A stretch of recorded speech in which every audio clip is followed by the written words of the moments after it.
Se tu olhar as contratações do Tottenham para essa temporada assim, nome por nome, é uma janela de transferência que eu tô bem satisfeito. Eu acho que isso aqui dá uma empolgação bastante grande para a temporada. Só que quando a gente fala também dos preços, chega a assustar um pouco, né? Porque se tu pegar a tabela aqui, o Tottenham é simplesmente o segundo time do mundo que mais tá gastando dinheiro. Tá na frente do Real Madrid, gastando mais que o City. Não que vocês não sabiam que isso ia acontecer algum dia, porque como eu venho falando sempre, né? O Tottenham é um dos 10 times mais ricos do planeta Terra, que mais geram dinheiro. Mas isso aqui não deixa de ser uma novidade, porque o Tottenham vinha por mais de 20 anos sendo administrado pelo Daniel Levy. Esse famoso carequinha que muita gente dentro da comunidade dos Spurs não gostava, mas eu considero que esse cara teve um legado impressionante dentro do clube. Ele transformou o Tottenham de uma força secundária num time que brigou por Champions League, brigou por Premier League, construiu o melhor estádio da Europa e um estádio que é extremamente lucrativo e deixou o clube, na verdade, né, financeiramente prontinho para decolar. Ele teve muitas falhas do lado esportivo, mas creio eu que ele construiu a base, o alicerce para que o Tottenham se consolide como um time forte nos próximos anos. Não à toa eu fiz aquele famoso vídeo, né, de que o Tottenham será potência em 2030. Vamos ver, ainda faltam uns 4 anos, mas o fato é que o Daniel Levy preparou o clube, mas na hora de apertar o gatilho pro Tottenham finalmente voltar a ter aquela força dos melhores tempos do Harry Kane, do Son lá, né, ele não conseguiu, né, ele acabou sendo muito tímido na hora de fazer contratações, na hora de pagar salários e, portanto, o Tottenham teve muitas vezes uma estratégia de buscar mais jogadores de ligas alternativas, jogadores um pouco mais desconhecidos, algumas vezes jogadores que não estavam ainda no seu auge, né? Estavam ali apenas com potencial. Só que o Daniel Levy, ele saiu da presidência do clube. E os donos agora, né? O pessoal lá da família Lewis, eles estão com vontade de fazer uma coisa diferente, porque eles viram esse grande ativo que eles têm, que é o Tottenham, e pro buraco, o Tottenham pela segunda temporada seguida foi o primeiro time acima da zona de rebaixamento. Nessa temporada agora, cara, o Tottenham quase caiu. Quem acompanhou o drama lembra. A gente teve muito perto de ser rebaixado, com futebol horrível. Então isso desvaloriza o clube, que é um ativo deles. Os caras começaram agora a investir para tentar resgatar o Tottenham de antes. Só que isso é surpreendente porque é uma mudança completa de estratégia. Se tu pensar, há 2 temporadas atrás, na temporada 24 e 25, foi uma janela de transferências emblemática porque o Tottenham foi só na molecada. Ninguém queria saber de contratar jogador pronto, apenas jogadores pro futuro. Tu olha aqui a idade dos caras, né? Era o Young por 18 anos, o Theo 19 anos, o Kinski 21, 18, 19, 18 e o Solanke, o mais velho, com 26. Então essa janela aqui foi extremamente decepcionante, porque tornou a temporada do Tottenham, né, que foi a última do Ange Postecoglou, bastante complicada, porque em momentos que tínhamos muitas lesões, foram jovens como esses caras aqui que não estavam prontos, que tiveram que chamar a responsabilidade. Só que se tu pula pra última temporada, o Tottenham já começou a pegar jogadores um pouco mais prontos, né? O Kudus veio do West Ham aí, bastante pronto. O Xavi Simons é novo ainda, mas já mostrou bastante coisa dentro de campo, né? E o Gallagher do Atlético de Madrid, que também veio aí já com uma certa experiência, fora a contratação do Dança, que foi fechada, mas já tava no clube como emprestado, né? Porém, nessa temporada agora, o clube começou a olhar jogadores que poderiam ser titulares em grandes equipes, pegou jogadores prontíssimos e não hesitou em abrir o bolso para contratar esses caras, né? Tanto é que aqui nessa janela de transferências de 25-26, o Kudus se transformou no jogador mais caro da história do Tottenham. Aí o Xavi Simons se transformou no jogador mais caro da história do Tottenham. E agora, o Matheus Fernandes, nessa janela, se transformou no jogador mais caro da história do Tottenham, mas assim, muito mais, né? O Xavi tinha custado 65, o Matheus custou 99, quase 35 milhões a mais. O Matheus Fernandes é uma contratação que vários clubes tinham interesse nele, é um meio-campista de muita capacidade de criar jogadas, controlar o jogo, né? Eu lembro de um lance entre Tottenham e West Ham na última temporada, que ele sai na cara do gol e perde o gol, que foi fantástico pra nós, né? Mas ele tem apenas 21 anos, um futuro todo pela frente agora. 99 milhões é caro. Me parece super inflacionado pra um cara que, querendo ou não, foi rebaixado. Bem verdade que ele foi um dos destaques do West Ham. Agora, acho que tem tudo pra ele dar certo, porque ele é um dos vários jogadores que tem todo o estilo do nosso técnico, o Roberto De Zerbi, né? Que valoriza a posse de bola, valoriza um futebol muito técnico, bem jogado, e vocês vão ver que as outras contratações do Tottenham também são assim, porque o Matheus Fernandes quebrou, né? Mais caro da história do Tottenham, 99, e depois, logo depois, o Tonali por 108 milhões de euros se tornou também o jogador mais caro da história do Tottenham aí. O Tonali é uma contratação que é muito doida, porque esse cara, a gente sabe que se ele tá sem problemas físicos e também ele teve toda aquela questão do banimento por apostas lá, mas já voltou faz um tempo, né? Se ele tá bem, ele é um meio-campista de classe mundial. Ele é um jogador excelente, ele tem uma energia, uma tenacidade no meio campo, ele marca, ele cria, né? Ele tem qualidade de passe, ele é um jogador espetacular no meio campo. É um cara que tranquilamente poderia ser titular no Chelsea, no Manchester United, de repente tá no Manchester City agora que vai perder o Rodri, né? É um cara que tinha muito espaço em muito clube grande. Então o Tottenham abrir a carteira pra pagar o que ele queria foi um negócio meio insano, né? Eu não esperava que fosse acontecer uma coisa dessa, o Tottenham fazer uma contratação de acima de 100 milhões de euros, cara, né? E duas seguidas, uma 99 e outra 108. Isso aqui é chocante. Pra quem conviveu com os anos de Daniel Levy, que eram anos muitas vezes de arroxo, né, em que ele botava como prioridade acima de tudo ter o caixa do clube em bom estado, as finanças tudo bem certinho, com o time tendo capacidade de não precisar ficar se importando com aquelas questões de fair play financeiro, que tantos outros clubes da Premier League têm passado por esse problema, né? Mas isso aqui, os caras estão abrindo a carteira agora, cara. O diretor esportivo lá, o Lange, né, os novos donos aí, o presidente lá, o Vichai, né, que veio do Arsenal, doideira, não esperava. Contratação espetacular. Por muito tempo faltou um cara do nível do Tonali no nosso meio campo, então eu acho que vai se encaixar muito bem. Outro cara que é uma contratação espetacular é o Van Heck. É um zagueiro que veio do Brighton aí e já trabalhou com o De Zerbi antes, e ele é um cara que além de ser bom zagueiro, ele tem uma qualidade de passe espetacular. Ele tá, assim, entre todas as questões de passe que tu pode analisar estatisticamente, na última temporada na Premier League ele foi em destaque entre os defensores, né? Realmente tem poucos defensores no mundo com a capacidade de passe e visão de jogo que ele tem. Então ele se encaixa muito com a filosofia do técnico atual. Ele veio por cerca de 60 milhões de euros, o que a gente tá vendo que no mercado atual não é lá tudo aquilo, né? Um cara que é titular da seleção da Holanda, um cara que já tá se mostrando na Premier League já tem um tempo, né? Então não é que ele é uma promessa de 19 anos, ele é um cara pronto pra assumir uma função de titular do Tottenham. Então 60 milhões de euros, cara, no mercado atual não é caro não, tá? E outro cara que chega similar é o Senesi do Bournemouth, esse mais velho, já quase com 30 anos, e não custou nada, né? Ele tava como agente livre aí depois do contrato do Bournemouth acabar, e ele é outro cara que também, se tu pega questões estatísticas de passe, passes certos, lançamentos longos da defesa e tal, ele é um dos melhores da última Premier League, um cara que também acabou de ir pra Copa do Mundo, né, de última hora, então é um jogador de excelente qualidade, que parece que também tinha outros times grandes interessados, e ele com o Van Heck juntos, não sei se essa vai ser a dupla, né? Me parece que não inicialmente, mas são dois caras que fazem o Tottenham ter um poder de construir jogadas desde trás que não tinha antes, né? A gente tinha o Romero, que era um jogador com bom passe, apesar de ele ter a fama de truculento, né? Mas que nem sempre conseguia tá jogando, né? Nem sempre conseguia estar contribuindo da melhor maneira e que também, às vezes, fazia com que o Romero desse um passe pro meio campo e o meio campo era disfuncional, desse um passe para ataque e o ataque não funcionava.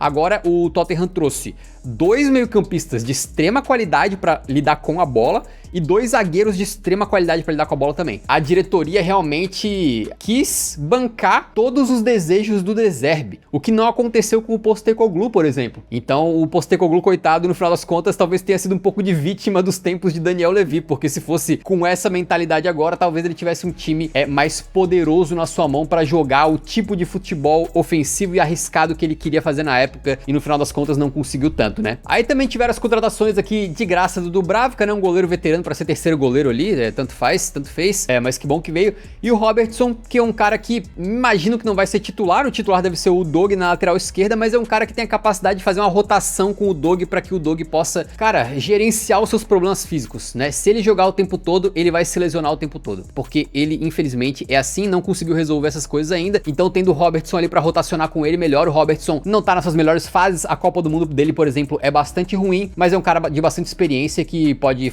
ajudar o time com certeza. Quem eu fiquei muito triste que saiu foi o Vuskovic. Cara, esse guri, velho, tudo que ele faz vira ouro, assim, impressionante. Ele foi pro Hamburgo lá e o cara tava ganhando prêmio de jovem do mês direto, novato do mês, o cara metendo golaço. Tipo assim, ele é um zagueiro, cara, espetacular. Eu queria muito que ele tivesse um futuro dentro do Tottenham. Eu tenho certeza que esse guri vai ser uma estrela do futebol mundial em breve. Só que acontece é que contratando o Senesi e contratando o Van Heck e ainda tendo o Van de Ven, o nosso querido Vuskovic falou, não, pro Tottenham não vou, porque eu vou ser banco. E basicamente ele acha que tá no momento da carreira onde ele quer ser titular, ele tá correto. Um cara da qualidade dele tem que estar sempre jogando. Acontece que em nenhum momento parece que ele demonstrou a vontade de jogar pelo Tottenham, né? Ele tratou o Tottenham simplesmente simplesmente como um clube de aluguel onde ele foi comprado e revendido, mas que ele não teve nenhuma conexão emocional. Não dá pra culpar ele, né? Porque ele foi contratado muito jovem, emprestado, nem sequer jogou com a camisa do Tottenham, mas ele não demonstrou nenhuma vontade, né? O tempo todo ele já queria sair, ele queria ir pro Brighton e acabou indo. O problema é que ele foi vendido por cerca de uns 50, 60 milhões de euros, que é basicamente o preço do Van Heck, né? Quase como se tivesse trocado um pelo outro aí, só que com um futuro brilhante pela frente. O Transfermarkt até brincou aqui, ó.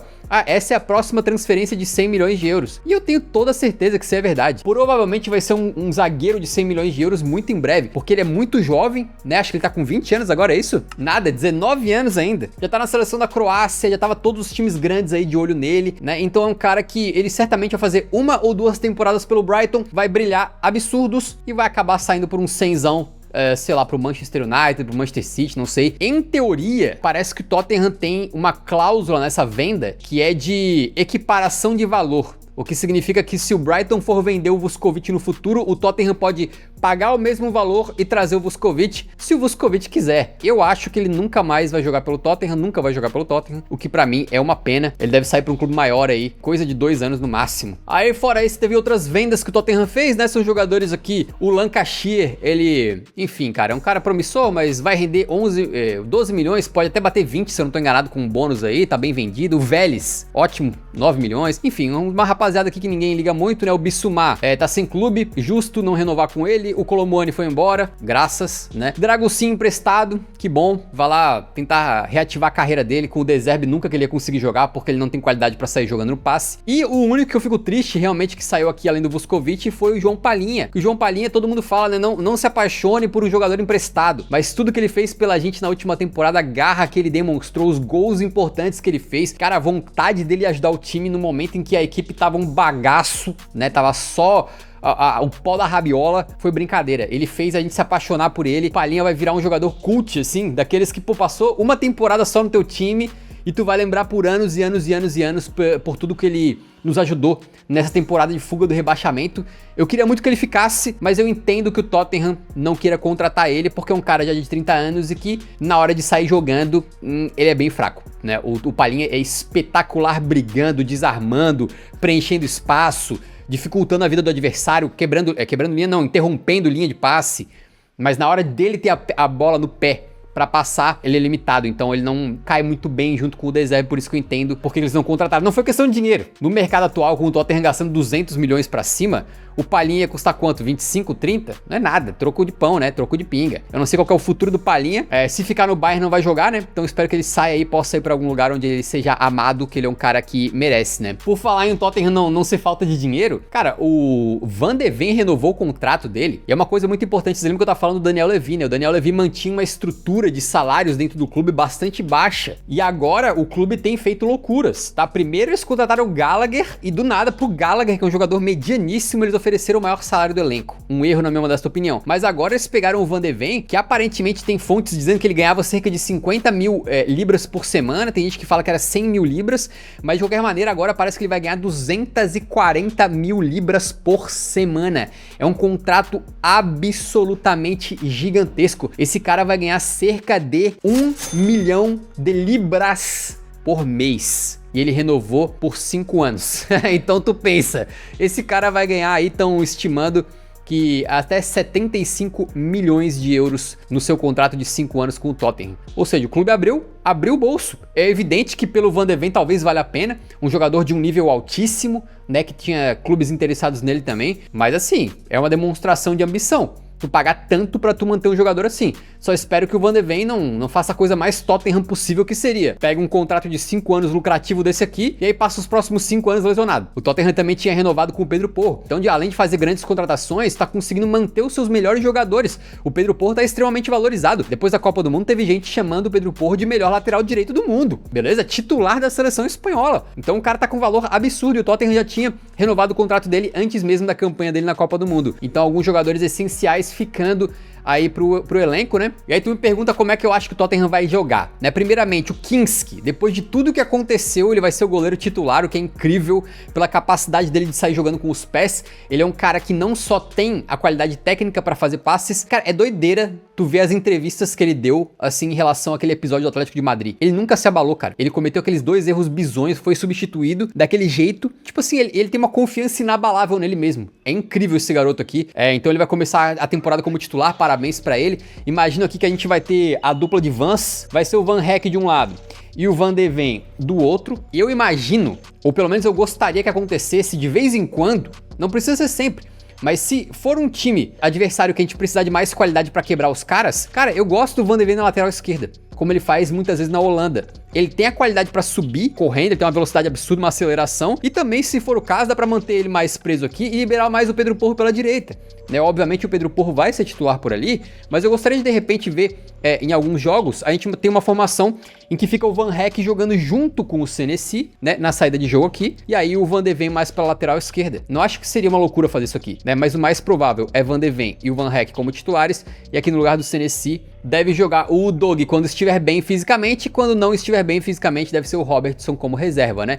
No meio campo não tem como, tu não gasta 207 milhões em 2 jogadores de meio para não colocar os caras para jogar, né? Então obviamente que a dupla de volantes ali vai ser Matheus Fernandes e o Tonali, não tenho dúvida em relação a isso, né? Aí aqui como meia na frente, é uma posição que em teoria era do Xavi Simons tá com um problema no joelho, né? Tá lesionado, não vai voltar tão cedo, então a gente tá todo mundo do Tottenham, né, com expectativa de que o Maddison finalmente consiga voltar para ter um papel de protagonista aqui. Na última temporada ele voltou nos últimos 3 ou 4 jogos, se eu não tô enganado, né? Ainda com uma condição física bastante limitada, mas agora creio eu que se ele voltar a jogar, ele vai entrar aqui como o camisa 10 e principal construtor desse time. Agora, o De Zerbi falou que o Tottenham não terminou de contratar, e espero que não tenha terminado mesmo. Tem que achar mais dinheiro no fundo desse cofrinho, porque o nosso ataque tá limitadíssimo, né?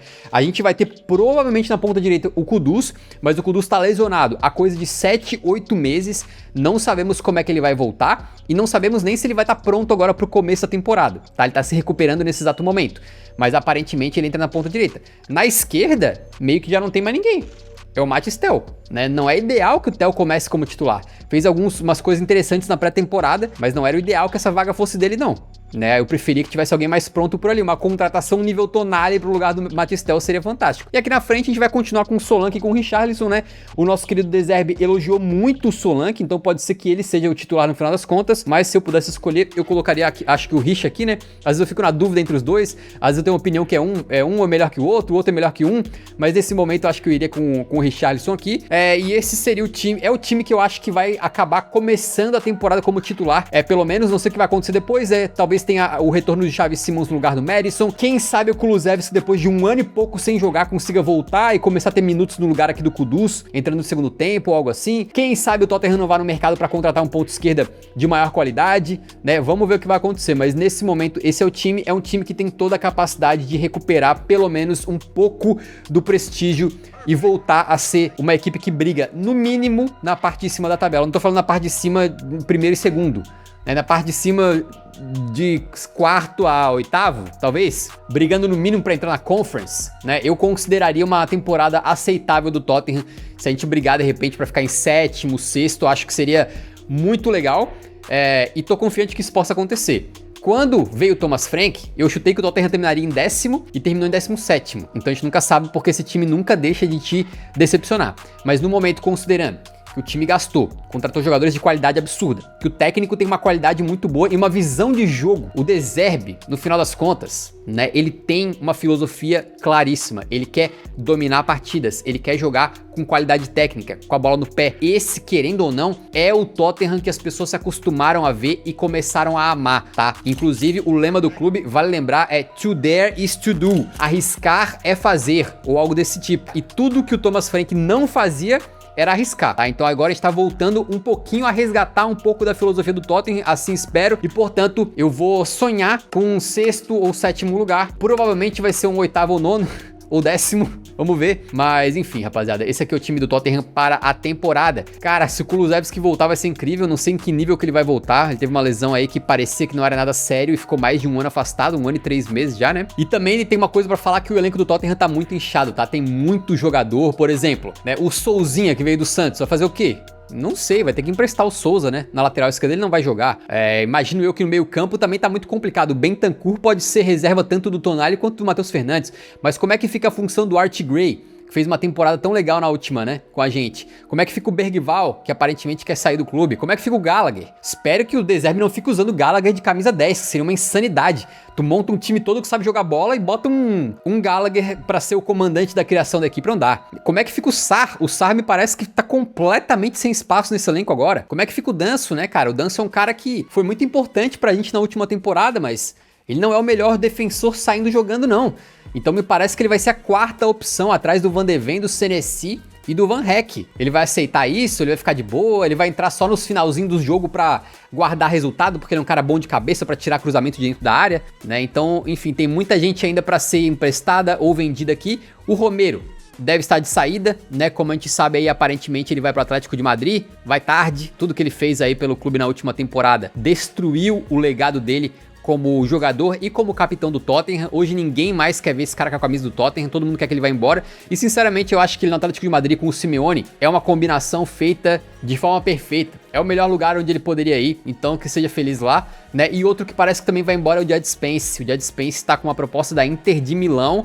E no Tottenham ele vai ser reserva, com certeza vai ser reserva do Pedro Porro, mesmo tendo feito uma ótima Copa do Mundo, então acredito que ele vai sair. Uma pena, gosto muito do Jed, né, mas, enfim, também tem que pensar em questão de elenco ali, uma proposta de 30 e poucos milhões por ele não é tão baixa, apesar do mercado estar inflacionado. Então acho que ele vai acabar saindo. No restante da janela ainda tem bastante tempo, né? Então vamos ver o que acontece aí. Quem sabe o Tottenham consegue contratar mais um pouquinho pra realmente reconstruir esse time aí e ter um desempenho melhor do que a gente imagina. Eu ainda devo fazer, antes da temporada começar, uma previsão da Premier League, tá? Quem que eu acho que vai ficar em primeiro, segundo, papapá, daquele jeito que vocês já sabem, né? Devo fazer vídeo do bolão, entre outros, então inscreva-se no comentários do Eurão pra acompanhar essa temporada 26-27 comigo, fechou? Pô, eu botei a camisa do Tottenham, nem deu pra ver na câmera, né? Fica escondido aqui o galão, pô. Deveria ter feito vídeo assim, ó. Puxar assim, né? Pra esse galão maravilhoso ter o seu protagonismo.